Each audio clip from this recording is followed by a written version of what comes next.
joining us. My name is Shema Haroni, and I am with KPMG Campus Recruiting Team. A little bit about me, I actually graduated from JMU, Go Dukes, back in 2015 with a degree in CIS. I started in our advisory practice where I was there for about 3 years, and then I came over to what I call the Good Life Campus Recruiting. Yeah, so we have a fun packed evening for you guys. So just kind of gonna go into the agenda of what we plan to go over. We'll do some welcome and introductions. We'll talk about KPMG as a whole and provide you some more information.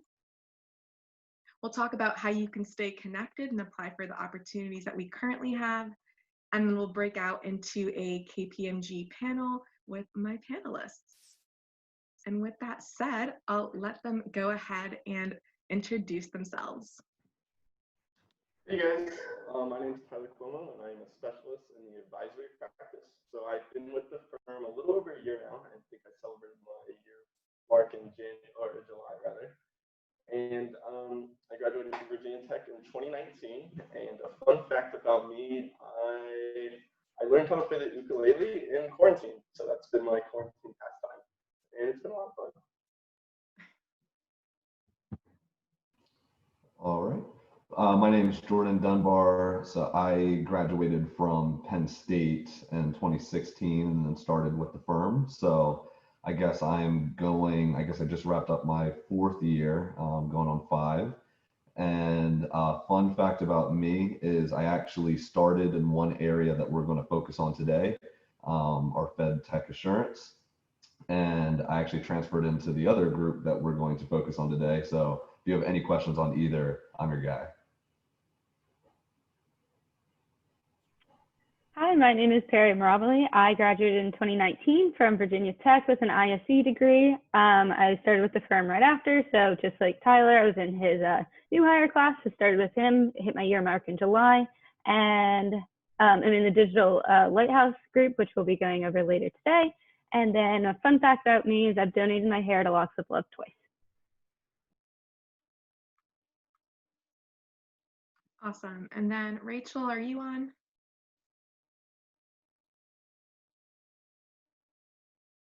Maybe she'll join us later. We have one more individual who'll be with us all. Okay, I'll go ahead and go back to sharing my screen.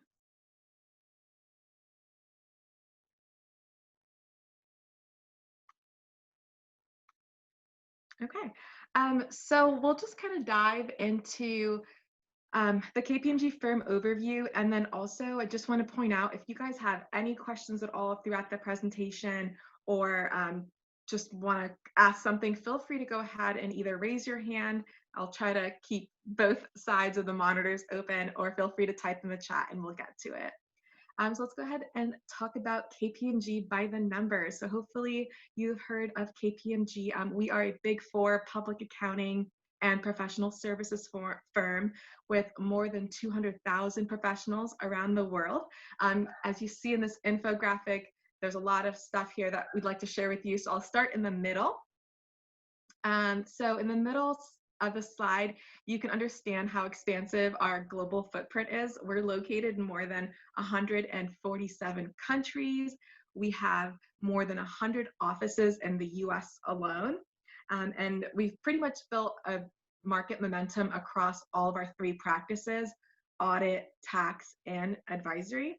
What I really like about this infographic is how it puts our domestic and global statistics side by side. So you can kind of see the comparison of how KPMG United States fits across the global KPMG enterprise. Under fun facts on my left, hopefully it's on your left too, I just want to focus that we have a very strong cultural focus and inclusion and diversity. So we have 222 business resource groups and inclusion councils, and these support historically underrepresented communities in the professional services industry. So we have anything ranging from veterans, Pride, African American Network, literally 222, so a lot. For my panelists, are you guys a part of any of the BRG groups here at KPMG? I actually am a part of one. So I'm actually a part of the Pride Network, and have had many experiences with them, being able to go to like happy hours or represent them at the NGLCC Gala. We can touch on that later if you guys want, but plenty of experiences and good times. Awesome. So I was going to say, I'm actually a part of the Live Well BRG. It's focused on healthy life, whether that be mental, physical, any, just leading a healthy life in general. I've had, over the opportunity of quarantine, I've had the chance to take yoga classes. I've had the chance to be a part of a meditation class, which is something new for me. But they offer basically anything to help you lead a healthy life, from classes to also being a part of an ambassador program. Yeah, I'm a part of a few. So the Veterans Network is one. Also part of the African American Network. I think I'm very proud of the firm for offering these sort of just organizations within KPMG for us to go and connect with these people, with people like you, people not like you. Anyone can join these. We recently, with all the social unrest, kind of opened up sessions with leadership just in our African American network, just to connect with them and tell them, hey, this was my life experience, and for them just to listen and genuinely take the time. And that stuff was all after hours at 7 p.m. It just shows they really they care about us. So Awesome. Thanks, guys, for sharing. I know with my experience with the BRG groups, you are essentially meeting people who you wouldn't normally meet on your client engagements. So you have what I call, like, whenever I walk the halls of KPMG, I always see people, I'm like, hey there, hey there. I feel so popular walking in the halls like school. So that's what I think of it as, like an extended family. So those are available to anyone who joins the firm. You're able to apply for, or not apply, but you kind of sign up for them, and you don't have to affiliate with the group to be a part of it. So you can join as an ally, which is even better for individuals. And then also here on this slide, you guys will see we have a strong focus on giving back to our community. Two of our core values are together for better, and we take those to heart in serving not only our clients and each other, but also our communities. You guys can see here that we have invested more than 50 million into the community. And then finally, on the right-hand side, in that purple awards and recognition, you can see some of the accolades we've recently received from public and external organizations. Something that was just announced last week is that KPMG was listed as People's Magazine's 50 companies that care. And as an avid People magazine reader, I was super excited and proud when I saw that.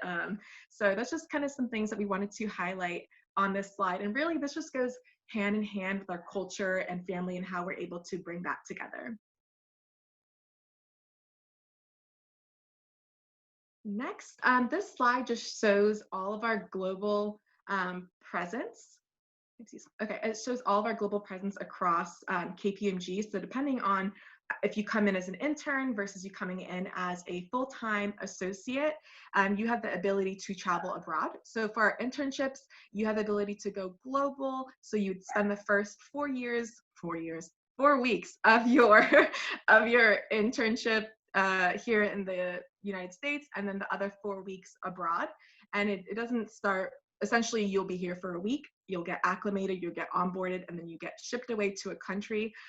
There's been so many different ones. There's been England, Denmark, Australia, so the possibilities are endless. And then as you come in a full-time associate, you still have the ability to participate in what we call our KPMG Go program, and that is our global rotation. So once you've had some bearings here, so you've been here for about 18 months, you have the ability to apply to this, and you can go anywhere where there is a KPMG office. So as we talked about on the earlier slide, we're literally everywhere, so you have the ability to go everywhere, and you can stay there for anywhere from 6 months up until 2 years. So if travel is something that you value and something you want to do, you have the ability to do that. If you're like, oh, I like global, but I definitely just want to stay here, and we have many clients that you can work on that have international accounts. And then here you'll just see a variety of our clients and industries that we interact with. So like I mentioned, if you do not want to go global, you don't want to go abroad, that's totally okay. Not all of us get to go abroad, but there you have the ability to interweave that within your day-to-day at KPMG. And as you see here, there's just a variety of different industries that you can get involved, whether it's the client that you're working on or just groups as well. Great, now I get really excited about this slide, so I'm gonna try to talk a little bit slower. KPMG Lighthouse. So KPMG is really focused on training and enhancing us as professionals. So when you first join the firm, you get onboarded for the first 2 days. This applies to both interns and full-time associates. So you're onboarded, you get your laptop, you get your technology, and then you're sent away to beautiful Orlando, Florida. Normally we're able to like rent out the Hilton Orlando hotel, and we just literally rent the entire hotel, the ballrooms, the rooms, and then conduct our trainings there. But KPMG wanted to stop that and go above and beyond, so they built what we call KPMG Lighthouse. It's a state-of-the-art learning, development, and innovation facility, and it really enhances our ability to train while also having fun and being in a collaborative space. It is in Lake Nona, so it's always sunny, great weather there.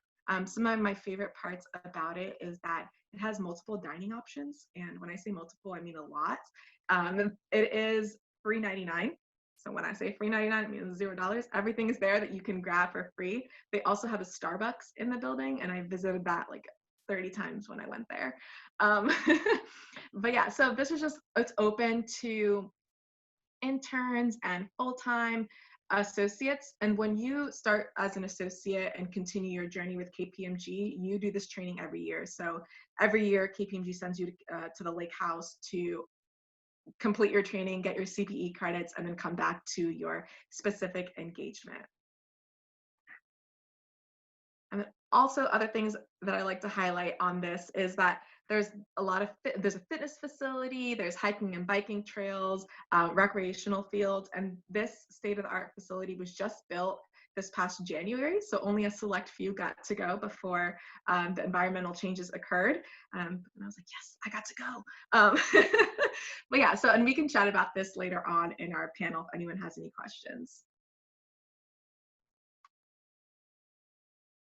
Great, let's move on to our incentives. So KPMG, for any of my accounting folks in the room or in the virtual room, if you obtain your CPA and you actually pass your exam, we award you $5,000 if you get that within your first year. If you pass within your second year, you receive a $3,000 bonus. And then this bonus is also on top of paying for your CPA exam review course, either Becker or virtually. And then you get this upon signing your full-time offer. And then also we provide for my advisory and tax folks, there are certification programs. So if there's a certification that you want to pursue, KPMG 100% supports it, and they will pay for your materials, your books, anything that goes, or exam fees, anything that goes for that certification, KPMG will pay for. And then if you pass it, you actually get a $1,000 bonus. So really just harps on continuing that education. And then lastly, all of our employees are eligible for spot bonuses called Encore Awards. And these are given throughout the year for going above and beyond anytime. Have any of my panelists gotten Encore Awards or any of the complete any certification programs? I was going to say, I've completed an external certification that wasn't listed, but I have seen the list and I have made that, or built that, I guess I should say, into my goals. And then, yes, I have received Encore Awards prior. Aren't those just like gifts in the middle of the year? Yeah, especially when whoever, not sponsors, appreciates you when they add in the trophy. My parents are like, oh, wow, look at you. You get a trophy for work. That's awesome. Well, yeah, cool. And then moving on to the next slide, this is our early career rewards program. So what KPMG decided to do when Lynn Dowdy was our CEO, she sent out a survey to everyone in KPMG and asked, what are some of the things that you would like to see around KPMG, what are some things we can include? What are some additional perks? And individuals said a variety of things like, oh, I want some money to pay for my student loans. Oh, I want some money for my gym membership, or I wish we had a free gym membership. So all of these things that individuals submitted, Lynn Dowdy took it into consideration and created the Early Career Rewards Program. So what this is, it's comprised of two components. So there's an annual perks reimbursement for up to $1,200 each fiscal year, which can be used to pay a variety of the expenses that you see below. And then you get it every single quarter. So it's split out throughout the whole year in quarters. And then the second part of this is a one-time $8,000 bonus to recognize your investment in your KPMG career. So it's paid out 3 years after you become a senior associate, and that's really KPMG's way of saying thank you for staying with us and dedicating yourself to us. I know I use this for food delivery and also gym membership. Jordan, what did you use your Early Career Rewards Program for? My student loans every single time. Every time I get it. Solid. Nice. Well, yeah, this is just an additional perk, and it's kind of nice that they listened to what individuals of the firm had to say and actually implemented it. Awesome. Moving on to the good stuff. So as you all know, a Big Four accounting firm definitely has a busy season. That is not hidden. It's super transparent. Whatever engagement you're on, whatever practice you're in, whatever company you're with, there's always a busy season. So ways that KPMG combats it is by making sure that we're committed to our people's well-being, and especially work-life effectiveness. So we promote this by giving new associates 20 days of personal time, and then a week-long summer break around July 4th. That was just implemented this year, but I was already loving it. And then we also get an extended winter break in December and any of the nationally recognized holidays.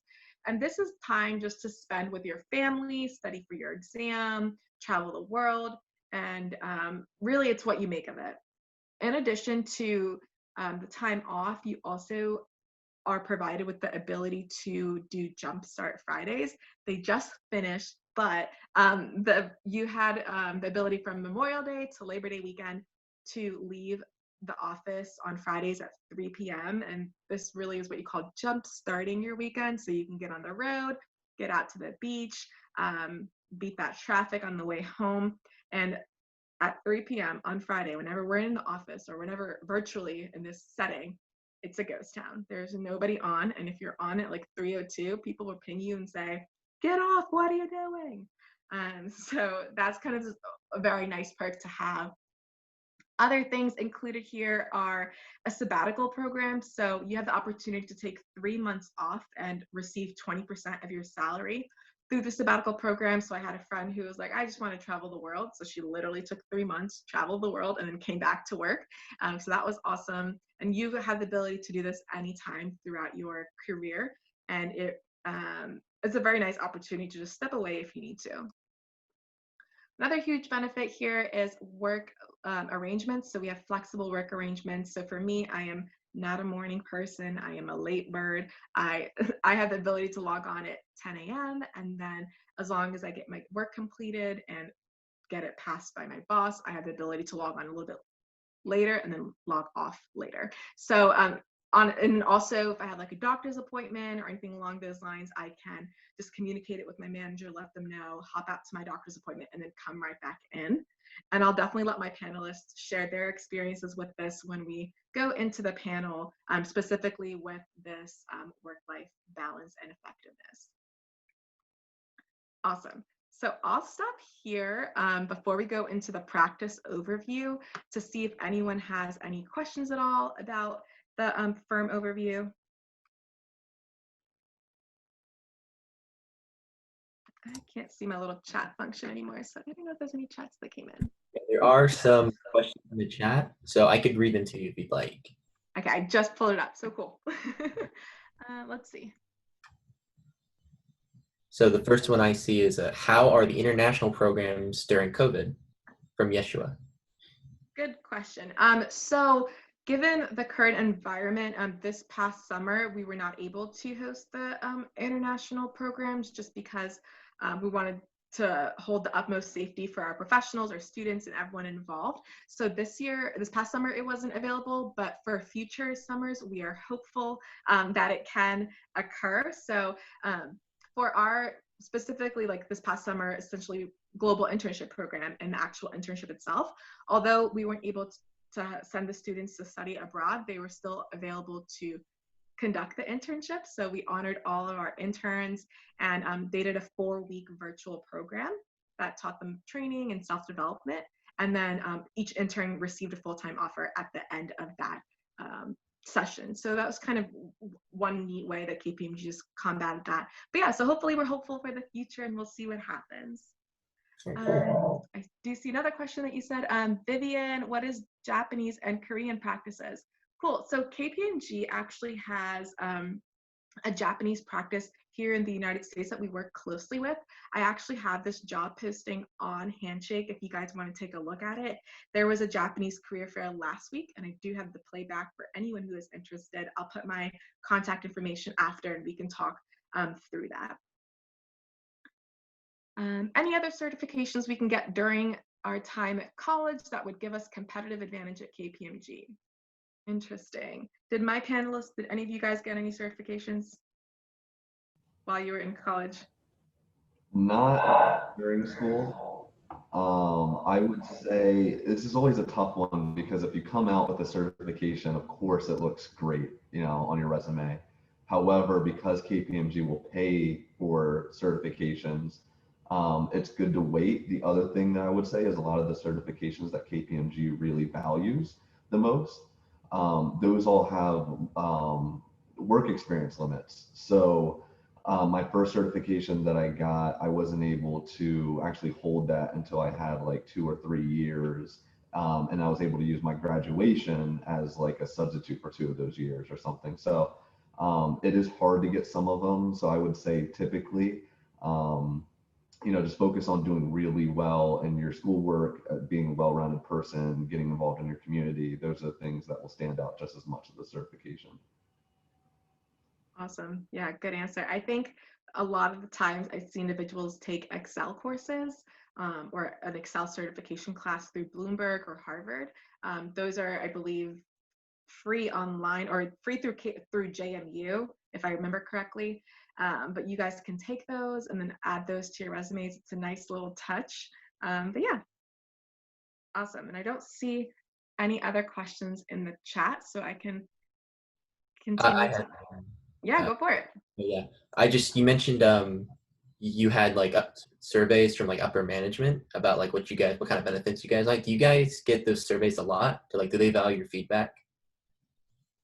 Oh yes. They send a survey in the middle of busy season, literally the middle of busy season, because they want people to be honest about how they're feeling. They send a survey to kind of see where you are and then how you feel about KPMG, and are you still doing okay? Do you need to check in? So those surveys are definitely sent out in the middle of busy season, and everyone completes them, which is nice.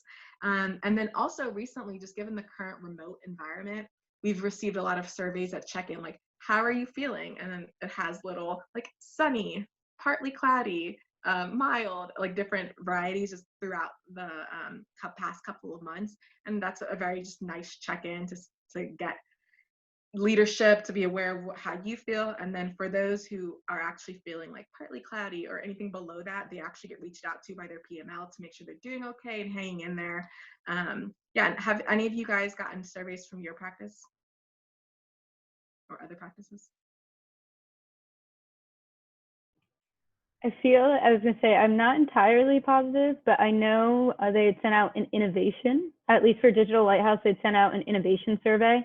I assume that was Digital Lighthouse is doing. I don't know if it's a separate community. But in terms of Digital Lighthouse, Jordan and Tyler, I don't believe otherwise besides innovation, they've sent something. So essentially, like, you'll get one from the actual firm. So that's like the ones every year, and they'll send you multiple emails and reminders to make sure you complete it. And then depending on your sub-service or sub-practice, they'll send one. So my practice, they send me, how are you feeling? Cloudy, partly sunny, etc. So it just varies on the practice. But yeah, there is a survey that is sent out on an annual basis. Thank you. Of course. Any other questions on that firm overview piece? Hi, I just have a general question. So when you look at KPMG, you guys are mainly like a financial company. What separates you guys, because most of us here are developers, what separates you guys from companies like, Amazon, Microsoft, big tech companies? What's the appeal with KPMG versus those types of guys for developers? What a great question. I love it. Okay. Which one of my panelists would like to take that or start with it? I can take it if you want. Sure, go for it. So I would say it's mostly about like kind of what you want or what you necessarily want to learn. One of the main differences that I saw with KPMG and that I really appreciated is that there's a lot of people above you that are just a true like repository of information that you're going to constantly learn from. And then with the whole like, you have multiple different clients that you're eventually going to go to, you learn so much information at each of those different clients and you're working on different parts of kind of the whole architecture of the solution. So I kind of appreciated that, and then I could build my own technical tool belt, working with all these different technologies from cloud to cybersecurity, all the like zero network stuff, a bunch of different things versus kind of this is your product, you're going to be stuck on it in that sense. Awesome, thanks. And just another question. So I can tell you right now, I work with Northrop Grumman right now, and honestly, the company pace is kind of slow. Would you guys say you guys are a fast-paced company, medium, slow? How would you define it? Jordan, you can go ahead and take this one. Yeah, I can take this one, and I think I can kind of tie it back to your first question as well. It's definitely fast paced, but it's because the culture, it's a high performance culture. So while, depending on what practice you're in, you'll have maybe busy seasons or you won't have a busy season, or depending on what client or project you're on, that will all, differ. But it's fast paced because we want to get out there and, make a name for ourselves as technologists. So it's kind of funny that you bring up the point about, being mostly a financial firm, because we literally right now on our client are working on a campaign to change that. So because we're so focused on changing that, we're getting out there and doing conferences, and I'm speaking at events, and they've really enabled all of us to go out and build our careers the way that we've kind of wanted and learn different things. Like I know Carrie is involved in certain technology and I'm involved in RPA, so that we can start to change that narrative. So it kind of, it's fast paced, but it's so enjoyable. All right, thank you. Awesome. Any other questions? Cool. Well, we can save them for the last piece. Let's go over our practice overviews and some opportunities that are available to you. I know most of you guys are computer science, some CIS, so we'll try to cover both of those opportunities for you all. So this right here that you see is the recruiting timeline. So I'll work from summer leadership until full-time, so to give you guys an idea of the actual timeline piece. So if you are graduating anywhere from December 2022 to summer 2023, then you are considered an extern candidate. So we have what we call our summer leadership programs, and that happens 2 summers before your graduation. So if I'm not sure if there's any accounting majors here, but if there are any, for you, that is with 150 credits compared to anyone with a normal major. Well, not normal, but another major that doesn't require CPA. And then that program takes place in the office that you are wanting to intern and eventually start full time. And it's like I mentioned, a 2-day program, and you'll come in, learn more about the firm. And that leadership program comes coupled with an internship offer. So that's kind of a nice way to get ahead and get started. So if you fall anywhere between the graduation dates of December 2022 to summer 2023, then you are eligible for that. If you have a graduation date from December 2021 to summer 2022, then you are an intern candidate, and we have a lot of internships available for you all for this summer. And it's typically the summer before graduation. So hopefully we have some interns in the room. We do have both summer or winter opportunities available. So if you are a December grad, don't worry, we have opportunities for you. And then we also have our full-time offer. So this is if you've graduated anywhere from this past May up until summer of 2021, you would be eligible for a full-time offer. So feel free to take a little picture of this timeline. It really helps, especially when you guys go into Handshake and look through all of the different jobs. Great, now we're going to kind of dive into the different practices.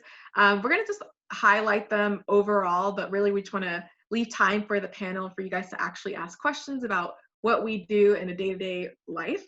So the first piece is federal technology assurance. So this is within our advisory practice.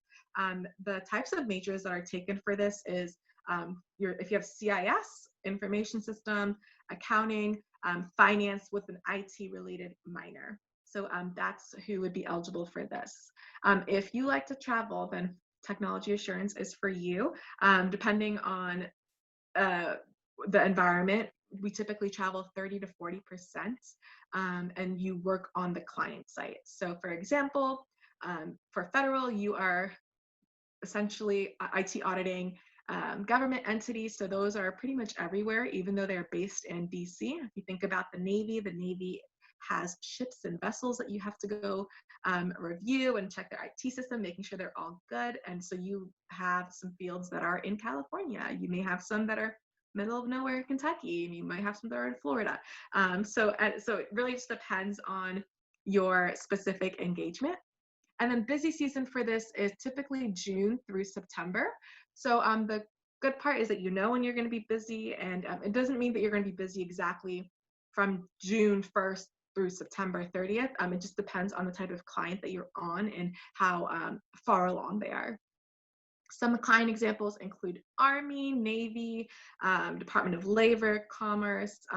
We are involved in the Intel cluster, so if you want to be in Intel, that is an opportunity for you.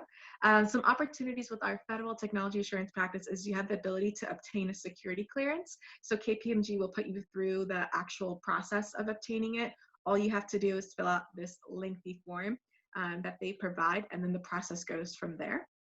You do have the ability to work on commercial during the off season, which is a nice part of this. So a lot of the times I'm like, well, I want commercial. I'm like, well, why don't, and I want to travel. I'm like, well, federal travel is more than commercial, and you get to be on commercial during off season. So it's the best of both worlds is what I like to call it. And then for this one specifically, we are looking for more analytical instead of app developers. So if coding is your thing, and you want to do coding full time, then this position would not be for you. This is more of an analytical position. And then strong written and communication skills are also a must because you are in front of the client 24/7. Or you're on calls with the client or whatever it is, you are one-on-one with them directly. So kind of the highlights of what this position is and just a little bit more into it. So I know I came from this practice, Jordan came from this practice, so we may have different, views, but because I came from audit readiness. So there's two parts of technology assurance. There is audit readiness, where you are helping your client get audit ready for the actual person who's going to come and audit their IT systems, compared to where you're actually completing the IT audit. So you're going into the client and you are testing their systems to make sure that they're doing what they're supposed to do.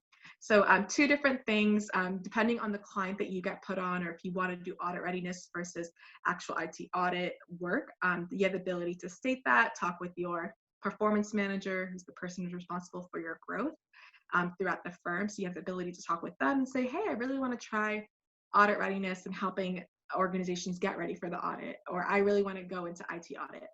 Most of the time you get to do both just because of the different clients that we have available and your off time. And then the best way that I always explain this to people when they say, what does it mean when you're saying plan or perform tests and look at controls? This is like the easiest, hopefully the easiest definition that I try to give. So if you are an organization, so let's say you are the Department of Navy, and you have policies and procedures in place that say if Tyler is terminated on Friday, Tyler needs to be removed from the system within 24 hours. And he needs to be removed because we don't want him to go back in there, change anything, pay himself $1 million, whatever it is. We don't want him to do that. So you have put that organization have put these controls in place that says if anyone gets terminated within 24 hours, they have to be removed.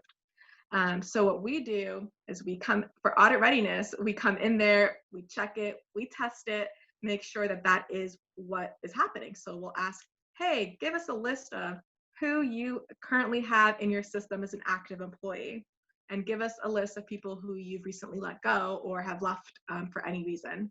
And then your job would be to test those two together, make sure there's no discrepancies, make sure Tyler was removed from the system, and that would be like testing of one control. That's the simplest one that I can give. For our audit readiness, what you would do is if you found an issue, you would help them fix it. So you would help them fix their policies and procedures, talk with their technical folks and make sure that they're applying what they need to apply to make sure it's resolved. If you are more of the IT audit side, which your job title essentially is IT audit, but if you are actually the auditor in this case, then you would say, hey, we found a finding, here's your notice, fix it, we'll be back.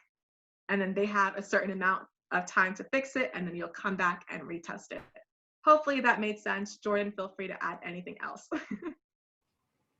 Yeah, that was a pretty good rundown. I think I tell most people if you are the IT auditor, it's kind of fun because you're kind of like the investigator. So you're asking all the questions.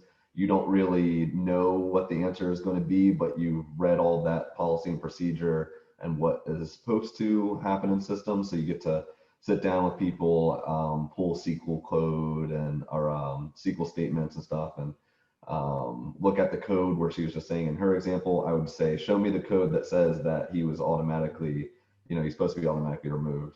So it's cool. You get exposed to a lot of different systems, and yeah, get to ask questions and be a little investigator. Awesome, a little detective. And then one question that came through was how much did my CIS degree prepare me for this role? I can tell you that I feel like when I first started, I was able to recognize words that we were taught throughout our CIS classes. So I was able to recognize a SQL query. I was able to know what this code was, even if it was slightly. And for those of you who have taken COB 291 by now, like that prepared me for everything Excel related. And I was like, oh my gosh, thank God I took this class, or thank God they have this implemented. But I think it actually gave me a step ahead from some of my coworkers, because they always came to me. I was the go-to for what does this statement say, or how do you do this? So it was kind of nice to have that in the background. I don't think that the CIS degree is exactly what you would be doing in IT audit, because you learn a lot of the stuff on the job. So with the training that KPMG provides, and then also just hands-on working with the client, because each entity is different, and some are like super far along and some are not. So each one is different. Good question. Great. And then let's go ahead and move on to the next one. So this is for all of my developers. This is Federal Digital Lighthouse. So the majors that we target for this is computer science, computer engineering, industrial systems engineering, and also information systems, so CIS. So for any of you guys who are seniors and are currently in your COB 484 class for my CIS majors, if you enjoy the coding aspect throughout, then you might want to consider this position as well. So this is a technical role. We want coders and developers who want to build applications. Some languages that you would work with are Java, JavaScript, Python, .NET. And then you're also eligible for a security clearance. So similar to what I mentioned with the Federal Technology Assurance Practice, KPMG will put you through a security clearance for this, and you have the ability to obtain it. Travel is typically low. You typically work in the office that you are in. So in this case, it would be the Tyson's Corner office. And then clients include all of those that you see listed there. So I know we have highlights here that kind of just talk about what this role does, but I'm going to let my panelists just kind of chime in and say what they do on a day-to-day basis, or if any of these highlights they see here definitely applies to what they do. So Perry, I'll just go ahead and kick it off to you and kind of just let us know a quick day in your life of being in the Federal Digital Lighthouse practice. Yeah, of course. So I guess, so I've been on 2 engagements at this point. Every engagement is different. It really depends what the client wants. But there's also, I've actually been in the more business analyst side of the role, but I've worked very closely with developers, so I also know what their day-to-day was like. So my first engagement, again, as a business analyst, basically on a day-to-day, we started off with gathering requirements. So if, like, for example, if your client is asking, oh, we have this system in place and it's not working for us, we want these updates, want some things automated, you would go in and meet with your client and ask them, it's called process mapping, is what a lot of what you do.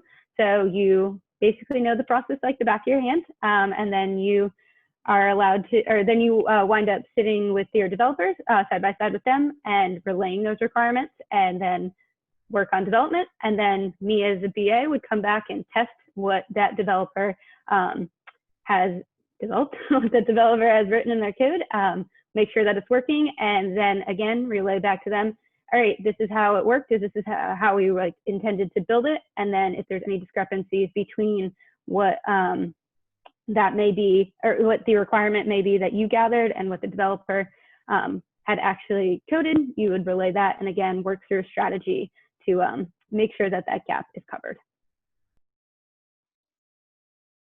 Awesome. Jordan? Yeah, so right now I work with a defense, not one of the departments, but another defense agency that basically has a, think of them as the Amazon of the DoD. So if you want bullets, you go to them. If you want tanks, you go to them. If you want airplane wings, you go to them. And basically they have the biggest RPA, that's robotic process automation programs. And so they just want to make processes more efficient. They don't have enough people, so they have to have bots basically do a significant portion of their work. So day to day for me, I actually help the program set up controls. I make them, operationally more efficient on a day-to-day basis. I also work with a lot of the developers, and I want to make sure that every time they have a use case that comes across, that use case is actually going to save them as much money as what the use case claims. So I'm I've straddled both the BA, the business analyst role, which is like kind of what Perry said, some of the internal audit, which is what Shane Ma used to do before recruiting. And then now just kind of this general kind of consulting where it's like, you guys need to go to the next level to be more advanced. So it's a very cool role, very unique. I enjoy it. Awesome. Tyler, want to share what you do? Sure. Hopefully my mic's a little bit better. So I sit on the developer side of this, and basically my day-to-day is working with business analysts, and what they'll do is they will define the requirements that the client wanted. So I'm not too much client interaction on that part, and they will put them into JIRA tickets. That will be actual bullets on all the requirements and the testing criteria that it needs to meet. So then I'll spend my day coding it out, doing my own testing, making sure it works, all that good stuff. And then I pass it on to the tester. They'll pick it up and they will perform a more thorough testing than I do. I make sure I hit the requirements. I make sure it hits the requirements and doesn't break anything and all that good stuff. And then it gets deployed directly into the production code base. And then I do have some interaction with the clients in the sense that once, we work in sprints, so after about 2 weeks, we do demo all the new features that we just came up with for the client. And I'm usually there, like, just hearing them be very appreciative and kind of, thanks so much for deving this out. This is so cool, like all that good stuff. So you do get a little bit of the client interaction on kind of the reward part, or them actually seeing it being put into action, but most of it is kind of taking the ticket, developing it into actual working code, and making sure it gets there. Awesome. Thanks, guys, for sharing. I know that was a lot and it was different views, so it's kind of a way to take a look at this position, especially with the highlights that were just given by Perry, Tyler, and Jordan. And then moving on to our next practice or position that you'd be eligible for, depending on your major. If you're a CIS, finance, or an accounting major, you would be eligible for our Risk Advisory Services ACE rotation program. So what this one is you would essentially rotate through the different risk advisory practice groups. So those include technology assurance that we recently spoke about, GRC technology, internal audit, and tech risk management. So if you are a person who's like, I don't know which one to choose, or I want to dabble in multiple practices, and this is probably the best option for you as well. For this, travel is low, so you wouldn't be traveling anywhere except for the local area. Busy season is June through January. And some clients include Fannie Mae, Freddie Mac, General Dynamics. You would work on multiple clients at a time. So that's also something nice about this. It's fast paced. So you're only on engagements for 2 to 3 months, and then you move on to another. And then you actually get to work with other functions and cross-function with other groups. And then for this position, you want to make sure you have strong written skills and strong communication skills. And again, this one will be a rotating piece. So you would rotate for the first 2 years of your employment, and then you would select a practice essentially. And this is actually pretty new. This is the first year we were doing this. So typically we'd have those different positions that individuals can apply, but from the feedback we received and from the students who came through the program, they wanted to rotate through more practices. So we created a rotation program. So this is something that's also available. Great. So in terms of what's next for you all, we still have some national sessions that we have available. I'm going to have a check-in code in the next slide that you guys can leverage so that I can send you some more information. All of our job postings are on Handshake. They finally are on there. There's about 5 or 6 of them that are still being processed or pending. So hopefully those will be up by tomorrow. And then make sure that you guys are applying on the KPMG website as well. It is required. On the Handshake posting, there will be an external link. If you do not apply on the KPMG website this year, your application just gets disqualified. So you want to make sure that you are both in Handshake and on the KPMG website. Again, I'll repeat that because it's really important, and I will definitely send reminders to everyone, but just make sure you also apply on the KPMG website because that is the application that really matters. You are only able to apply to one posting, so make sure you review your eligibility and review the job description. In all of the postings, I've actually went in there and I put what major is taken for that, GPA requirements, graduation dates. So if Handshake is telling you you're not eligible, then you're probably not eligible. Because sometimes Handshake will tell you you are, but then you really aren't. So just double check on that. And then make sure to remember to include an unofficial transcript of your grades. And then just be mindful that it's the most current version. Our application deadline for all positions and all practices is on September 18th at midnight. September 18th at midnight. And then the next slide just is a way to check into this event. So what you can do is you can take out your handy dandy phone and put on your camera. So just hit the camera piece and then just show it to the screen, and it'll automatically take you to the link to check in. I know you guys are all developers and coders and CIS people, so I'm sure you know that, but I had to say it just in case. So I'll leave this on for another 30 seconds. It's a really quick check-in form, and I'll have all of your information, and then you'll be able to receive some information from me after this event. And then while I keep this thing on before we move to our panel, that we did have a question. We did have a question that came through. Tyler, I believe this is when you were speaking.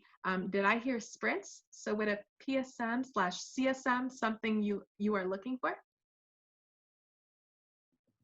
So I know a lot of people, especially on the business analyst side of the Lighthouse, do get CSMs, like the Certified Scrum Master certification. I do not have one, but I don't think that it's an actual dedicated role. I think that's more so as you kind of project in your career and you make manager, you're kind of expected to be able to run these meetings and scrums and all that good stuff. So I don't think it's a dedicated role, but I think it's definitely useful. Yeah, and if that's something you already have on your resume from a previous experience or anything along those lines, definitely feel free to include it on there because our interviewers do look for that. Awesome. So I will just give this 5 more seconds for anyone who's still taking that picture. If not, I'll post the link in the chat so everyone still has it if it didn't work for you. And then at this time, I'm just going to open it up for a panel so that you guys can get to know more about our professionals. I know they've kind of chatted with you some, but if you have any questions at all, feel free to unmute yourself and ask the question, or if you feel more comfortable asking via chat, that is totally okay too. So I'll go ahead and stop sharing at this point. Anyone have any questions right off the bat? Yep. I'm so sorry. I got a good amount. So if anyone else wants to talk, feel free. Just for context, I'm the president of the JMU chapter for Minority Programmers. So when that question was asked about the PSM, CSM, we as a club have a study group for the PSM actually to get our Scrum certificates, or Scrum Master certificate. So I'm assuming you guys are working or developing in an agile environment, correct? I was going to say, yes, some of our clients being federal, they're working on becoming completely agile, but they are definitely, the projects that I have been on have all been agile methodology. We've had sprints where I was going to say most, or all of them have been 2-week sprints, and then like a retrospective and classic things from that you would learn in a CSM certification. Of course, yeah. So does KPMG, I know it's going to vary from division to division, but do you guys use a scaled agile framework? Or is it more just based on the team, just solely in the team using an agile environment? Or is there more of like, I don't know if you guys know, but like SAFe, the scaled agile stuff? Do any of the panelists work with this or have the answer to that? If not, no worries. I can connect with you after and get the answers that you need for that one. No problem. Thank you. And I have another question. So at least with me, I'm working with the Northrop Grumman Cloud team. Do you guys work with cloud technologies? And is there any preference given to those with cloud certifications?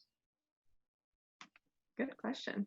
Yeah, that's huge right now. And I can tell you, at least my client, and I know for other clients as well, basically everyone wants to go after this kind of like as a service model. So my client, since we service the Air Force and the Marines and the Navy and all the branches, we want to give bots to anyone.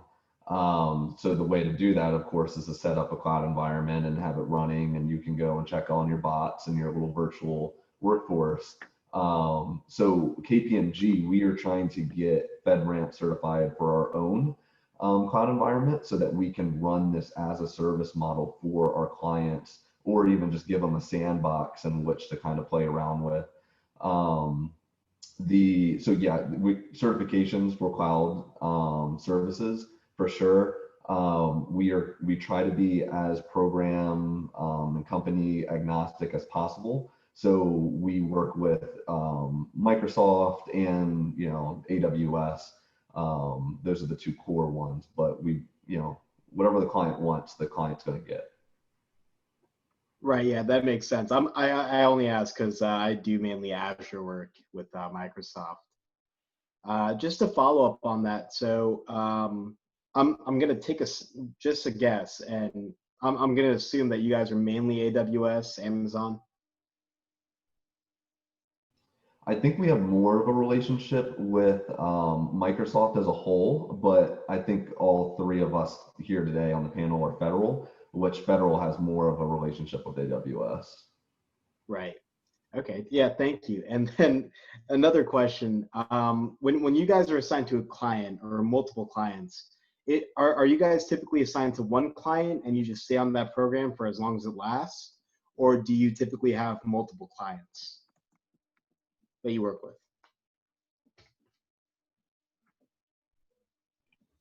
I was gonna say, I think it kind of depends. For me personally, my experience has been working only on one client, not necessarily just one engagement. However, like currently, I don't know if any of you have heard of a project management office, but that is basically working with engagement financials, all sorts of compliance that both KPMG and your client require, and just more file management, just to make sure that your engagement is running smoothly and that there's nothing that is forgotten about. So I've worked with that. I've also worked with different work streams on my current engagement. That's not technically my primary.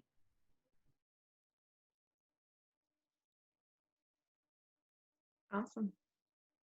Do we have any other questions that you guys might have for our panelists? Yeah, I got a question. A lot of us are CS majors, and one of the things that we like about CS is the ability to kind of work on projects that we care about, with like, especially this club with like a social good emphasis. So are there like any projects at KPMG that you worked on, or that you're really proud that like, oh, we're doing good work, rather than just like the normal auditing aspect of it? I like that question. Anyone can take this one.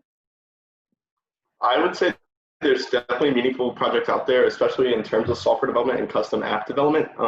Especially now, kind of in the environment we're in, I know KPMG took up a lot of COVID work where like, hey, we need to be able to trace all these people. How can we do it? And like working with technology to figure out how we can solve those problems. And I think that has a big impact on not only us eventually getting back to work, but in the community as a whole. So I think that was a great way to give back. At least me personally, mine's mostly federal stuff, which I guess could go either way. But it's just mostly helping out like the commercial side of federal. Awesome. Jordan or Perry, anything else to add?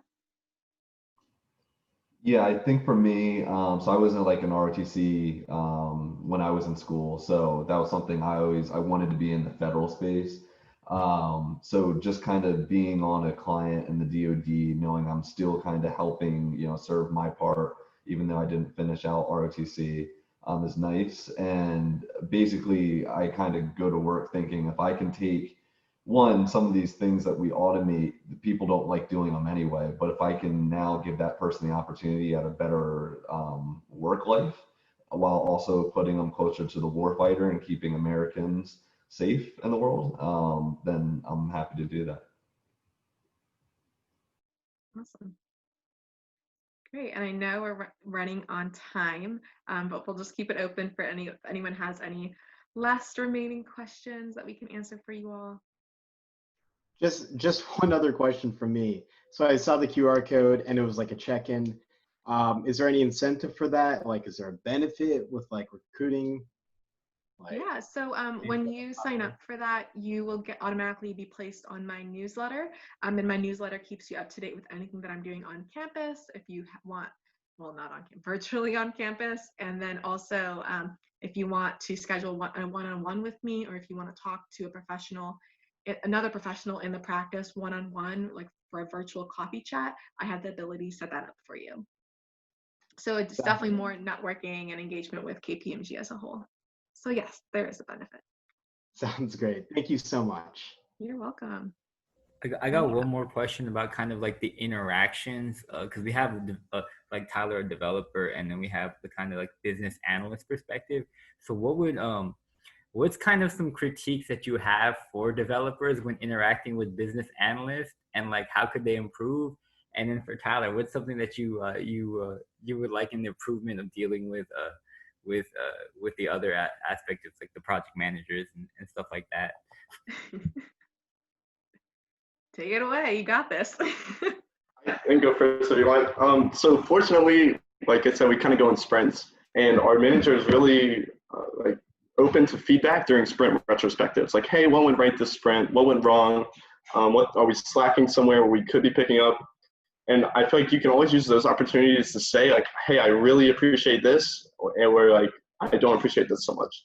So like one I could think of is like testing and how you can be so specific on exactly the steps you took to replicate a certain problem versus being like, oh, this problem's there. I kind of took these steps. Fortunately for me, I work with awesome business analysts and testers. So like one sprint retrospective, I was like, hey, I really appreciate every detail in this bug ticket because I know exactly how to replicate the bug. I don't have to, oh, is it front end? Is it back end? Like, I don't have to do as much research into digging into where it's at. Based on this bug ticket and how you kind of produced it, I already know where it's at. And it's just those little things that add up. And then like there are some times where you're like, hey, I'd really appreciate it if we did it this way. And during those sprint retrospectives, it's certainly the time to bring it up. Great. And then my other side, Perry. Yeah, I was gonna say, so I've been only on the other side, but for me, I was gonna say, like Tyler said, there's always retrospectives. Every team does it differently. So we wound up having calls, I think it was technically on a monthly basis instead of every 2 weeks, and did 2 sprints at a time. But I think the biggest thing that was a recurring theme for us was communication. There were times that us as business analysts, we didn't lay out the specifics in a detailed enough way where the developer truly understood what was going on. Not every developer that we wound up working with was in the client meetings with us, and thus weren't sitting here and hearing, oh, well, the client actually asked for this. I may have relayed it wrong and not relayed it in the way that was like, oh, this is exactly what I want. This is going to replicate exactly what the client is requesting. So just being able to have the line of communication both ways. But personally, our developers that we had worked with felt bad communicating that they didn't necessarily understand fully what we were asking for, and then tried to just, okay, well, this is what we think that they're saying. And then it would come back, and sometimes it would require more work. Sometimes it was accurate, sometimes it wasn't. But just having that communication up front and just saying, hey, you sent me this Excel file. That's great. I have no idea what you're talking about. Like, can we please have a call and go over what you're asking for? Awesome. Thanks for providing that example. That's a really good one. Well, great. I know it's 7:02 and we only had till 7, so I don't want to hold anyone up if they have to hop off. We're happy to stick around and answer any more questions or anything overall if anyone has any questions. And make sure you guys definitely check into the event so that I can send you some good information about our upcoming positions. I have recruiter office hours tomorrow, so if you are interested in joining that, feel free to send me an email. And then also we have advisory office hours on Friday, so we'll have different booths for you to come in and talk with a variety of different practices and individuals in those practices. If you want to sign up for any of those events, we're all going to put our emails in this Zoom group chat for you all, or LinkedIn if you want to connect with us. Other than that, thank you for having us. Thank you all so much for dedicating some of your time coming out tonight. It was a really great presentation. Love learning about it. Good, thank you. And obviously we'll stick around, so if anyone has any questions, feel free to let us know. But we'll just hang tight. We'll put our emails in the group chat or LinkedIn, depending on which one we'd like to share. No, I'm just kidding.